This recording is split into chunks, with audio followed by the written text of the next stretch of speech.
Educate. Celebrate. Connect.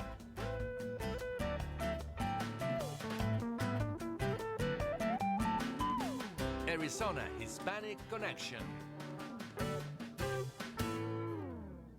Welcome to AARP, Arizona Hispanic Connection. We have a very, very important show today. The topic is democracy, the power of one. Democracy, the power of one. And we have two special guests today. They are both from the Arizona Adelitas, and I will introduce them in just a bit. We started a little bit late, so I'm going to go really fast and get to our guest and to address this important topic. Before we do, I do want to let you know a few things. Number one, if you haven't followed our page, please do so. We are on Facebook, and all our shows are Facebook Live at AARP, Arizona Hispanic Connection. If you haven't done it, please do so and help us to reach more people. Number two, there is a play. There is a play about the story of the dreamers. The story of the dreamers. This play is called Americano. It's called Americano at the Phoenix Theater. If you go to our Facebook page, you will find information there. So you can know about the schedules. I am planning to go with my wife to see this play. Americano is the name of the play at the Phoenix Theaters. Also, please know that in the following 3 Saturdays, the 15th, the 22nd, and the 29th, we are showing a movie. AARP is showing a movie by Salma Hayek, and the movie is Beatrice at Dinner. Beatrice at Dinner. On the 15th, it'll be on Westgate. On the 22nd, it'll be Metro Center. And on the 29th, it will be in Tempe at the Marketplace. Please go to our page for the details. We are asking folks to register. Let me see. Another thing is that the tax season is underway, and AARP has a tax aid program. If you go to our page, there is a link there for you to find a location that can help you file for free.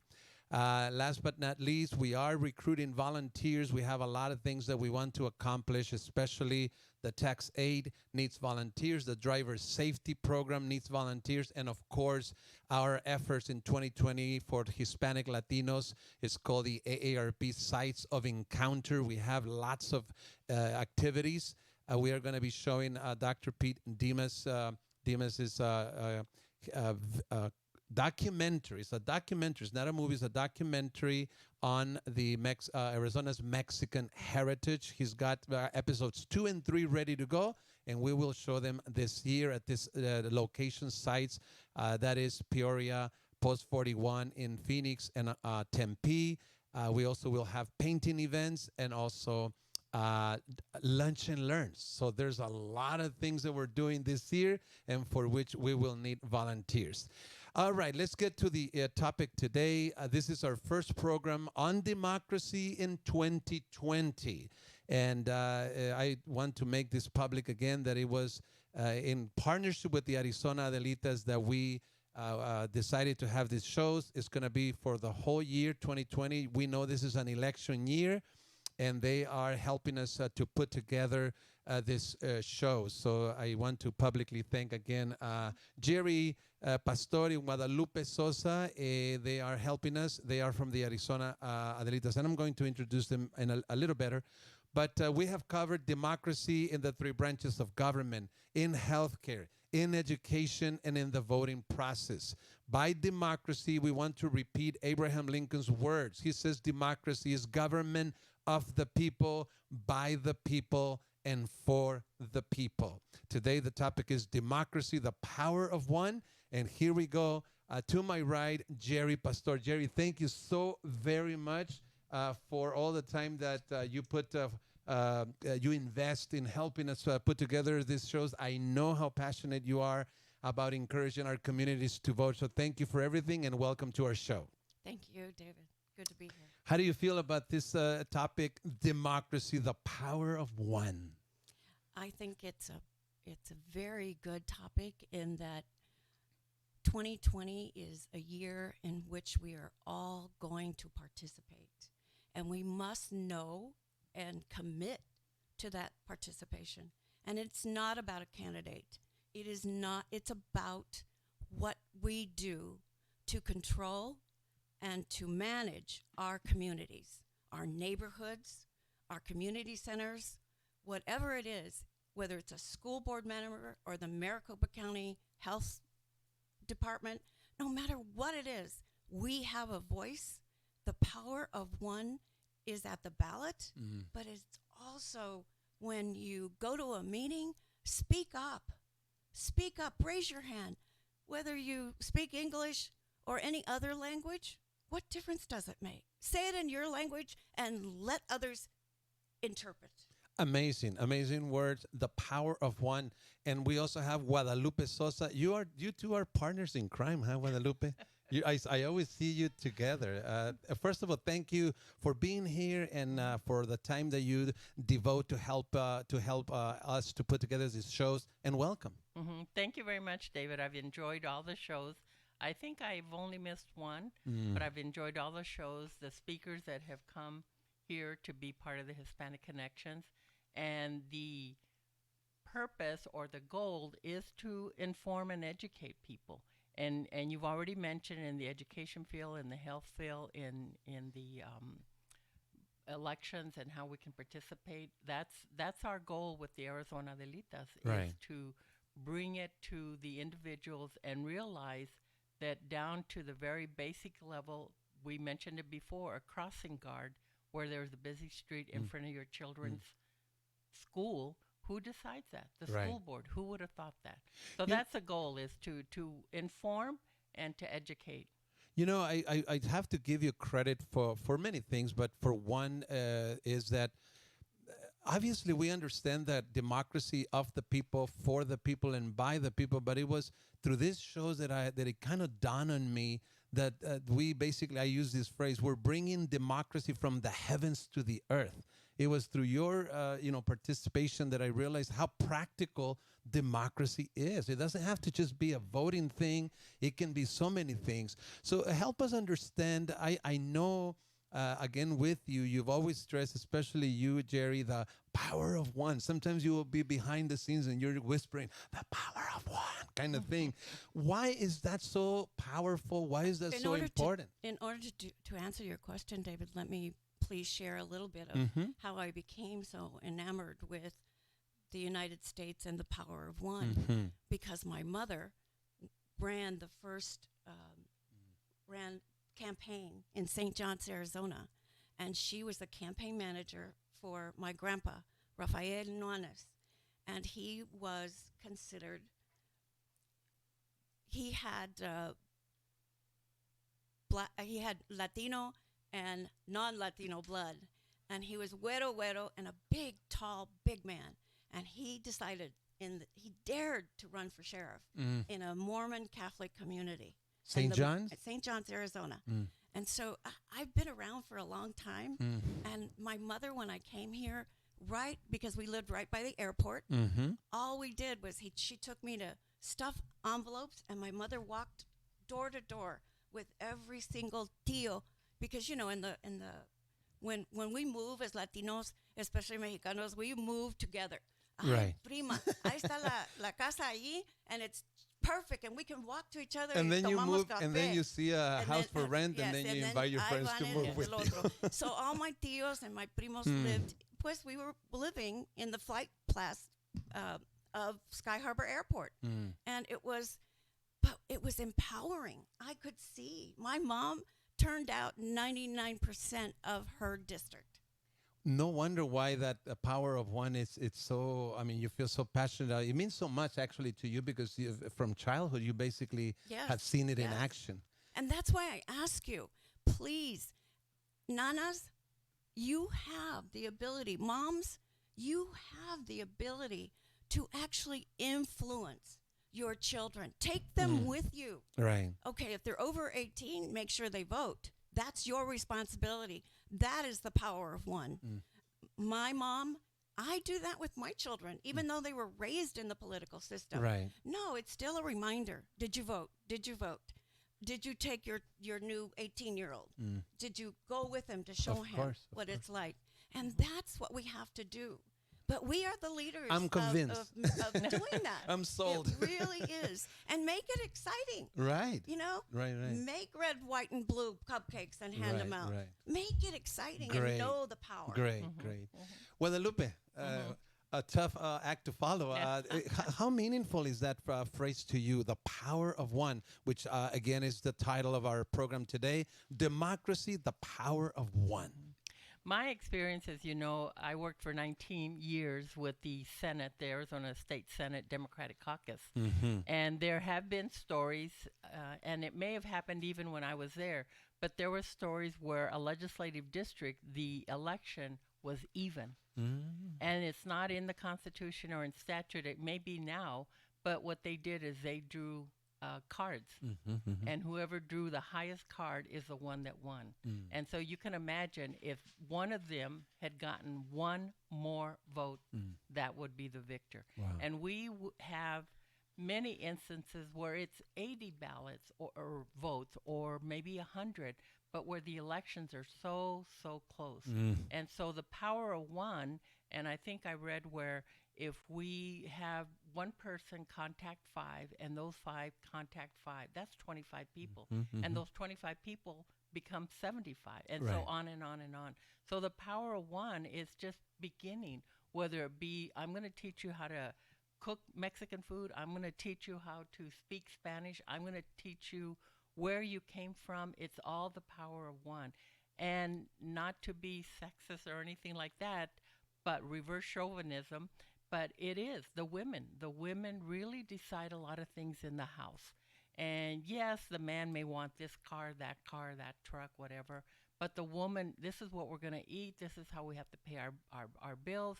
This is what we're going to be wearing. I mean, it's very powerful, the women. And Jerry has said, that the nana teaches the daughters then teach the granddaughters, and it just goes on. And not to leave the boys out, because they also have to learn how to clean and cook and take care of themselves.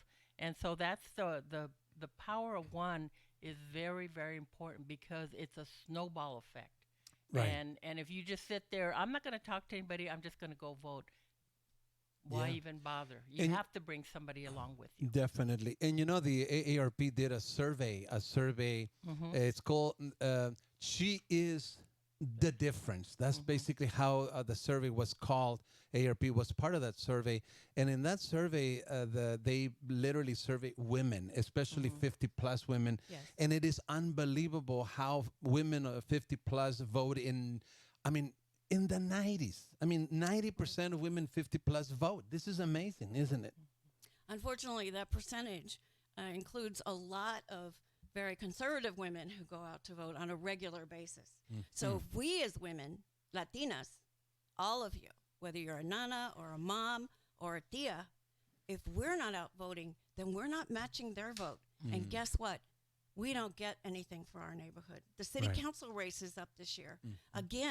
Once again, extremely important. If you care about your alley and your garbage collection and where the swimming pool is going to be and what is open, you better vote in the city council, because when you don't vote, you have chosen not to have a choice. Right. And it's very against our culture. Our culture says we're responsible. As a young girl, and to this day, I tell my grandchildren, you won't see us. Latinos are not on the corner begging for money. We are working. Let me stop you. So you're saying that we are very hardworking, very responsible, but when it comes to voting, we're still not necessarily showing that same attitude. Is that what I'm hearing? I think what happens is people think their vote does not count. Okay. Until you count how many vote in your neighborhood, just count 5-6 houses. Just in your head right now. Right. How many votes do you have the ability to change and control? But if you don't do it, y luego quieres gritar porque something bad has had, and believe me, I've done a lot of protesting in my life, and as you can tell, I am not quiet about anything I don't like. And I Yeah. want you to have the same passion Right. because I know the difference when I let the You get excited I with get the excited. elections. I'm so proud of that young woman. Right. I'm so proud of Tony Navarrete. I mean, it is wonderful to pronounce those names and to roll my R's and practice. I tengo orgullo de más. Right. You know, let's make it very clear. AARP is nonpartisan. That means we do not support parties. Neither do we give money to candidates. That's very, very important. And it's a very, I guess it's almost like a challenge where when you are encouraging people to vote. I guess in the back of your mind, you want them to vote for your party. But in this instance, in this space, that is not the case. And absolutely, the example I just gave you, David, is city council. Yeah. It is not a denomination. It doesn't And have that's my an point. Arizona Here, Republican or Democrat or independent. right. The It is idea here, absolutely Guadalupe, open. and I'll throw the ball to you. What are we saying? I mean, so we're emphasizing participation, correct? We're emphasizing. I mean, we're not telling you who or what party you should belong to or whatever, but we want people to participate in our democracy, and one of the ways to do it is by voting, correct? Correct. I think, and I've heard this a lot from people who are not from the United States, who are not born here, is that in order for you to get a visa to leave your country, you have to show your voting record, your card, your military card, your school card, and so it's a forced. A lot of the Latin American countries have 100% turnout. Well, why? Because in order for you to get a visa, in order for you to go to school, you better show your voting card. Interesting. And so I've heard that. I don't know if that's true, but I've heard that a lot. In the other, I don't know, in European countries, maybe the Middle East, it's the same thing. You have to vote in order to have certain rights. It's required. And so then they come here and, no, now I don't have to vote. I can vote or not vote. I can, and I think that permeates through the entire family. Like, well, my mom and dad never voted, even though they have U.S. citizen That's children. often said. Right. And so then, but the fault begins, I think, where they were forced to vote in their countries. And little by little, I think we are educating the parents who are not U.S. citizen, but they have U.S. citizen children. And it's very important. I worked with the kids voting, and you should have seen them. We registered the students, and then on election day, they also got to, but we had, can you show me your voter registration card? Right. And they bring it out, and these were 8th grade, so nothing as far as you're not going to get candy, you're not going to get pizza, you're not going to get any of this, you just vote. And so when we start that in the 1st grade all the way up, then hopefully they will convince their parents to become citizens and to also vote. Yes, we have about 4 minutes plus, and we still have a couple more points that we'd like to cover. Can you tell us about how about at the local level? What are we looking at? I know you sent me some points about the presidential preference elections, the 90-day notice, and the February 18 is the last day to register. Can you can either one of you kind of elaborate on those points? What's big in the news right now is Iowa. They're having their caucus, and they're the first ones who decide who they're going to go for the presidential candidate. Here in Arizona, we're going to have that on February the 8th. So we have a 90-day notice was sent back in November or so to tell people, hey, we're having this presidential primary. The thing is that only the Democrats are participating because currently Donald Trump does not have an opponent. I guess there's some out there that are thinking about it, but pretty much he doesn't have an opponent. So the Republican Party in Arizona decided not to participate in this PPE, they call it. Presidential preference election. Right. Now, did you say February 8 or 18? 18. 18. No, February 18th is the last day to register. But the day of the election is on March, and Jerry, we put it on there, I thought. Yeah. We only have a couple more minutes. This is very important. Tell us a little bit about the Arizona Adelitas, because I know we've mentioned to you many times, and you have about 2 to 3 minutes. Tell us a little bit more, and what are you going to be doing in this year? What are you doing? Where can people find you, etc.? Well, we're going to start by raising money for some candidates, and we don't decide just on one party. We really like to support Latinas first, because often they don't have the kind of money to run in a race, or city council race, for instance. To run as a candidate is really expensive. So we help. We do that. We actually do a lot of calling, and we will be calling you. One of you who is listening will be called, and it would be really nice to have a conversation with you, whether it's English or Spanish or that's as far as I go in languages, but we are constantly calling, and don't ever worry what language you have. We will find someone who can talk with you. It's a group of us. If you want to call with us, please go to Arizona Adelitas Facebook and send us a message, and we'll send you information when we start beginning to ask people, are you ready? Are you going to vote? Do you know where you should vote? Do you know how you should vote? So it's all about making sure that you have the tools to vote, because there are so many new ways to vote. Right. So that's a lot of it. Arizona Adelitas started after most of us went to school together since we were very young, and all of us worked on the last presidential campaign. We've been working on campaigns for most of our lives. We are very passionate, and we ask, and I want you who are hearing me, you who are thinking about being an Adelita, which is a strong woman. Oh, yes. And there are lots of you out there, and please contact us. Yeah. We need your membership. We want you to come. And David, I want to correct. It's March 17th is a presidential preference election. March 17th. It happens to be St. Patrick's Day. Tell us a little bit more about this. Why that name? Because I think are you the founder or co-founder of the Arizona Adelitas? I don't like to say that any one individual, Okay. but what happened is many of us were not happy with the results, of course, in 2016. There was a flurry of emails going back, and everybody was, woe is me, it's the end of the world type of thing. And I thought, well, why don't I invite some people? And so women, I invited about 15 or so women that I've known for many years, and we came together. And that's where we start with the power of one. It took me to send out an email. Some women came, others didn't, and we've been meeting now. We're going on to our fourth year. And you do have a Facebook page. Again, it's Correct. Arizona, Right. spelled out, Arizona Adelitas. Arizona Adelitas, right. Guadalupe, thank you so much for You're joining welcome. us. Thank you. And Jerry, thank you so much. This is all the time we have for now. This was AARP, Arizona Hispanic Connection. I made a lot of announcements at the beginning of the show, but do visit our page. We have lots of good stuff coming your way, events, and the movie by Selma Hayek the next 3 Saturdays. Now stay tuned for the Spanish show. Have a great day. We'll be right back.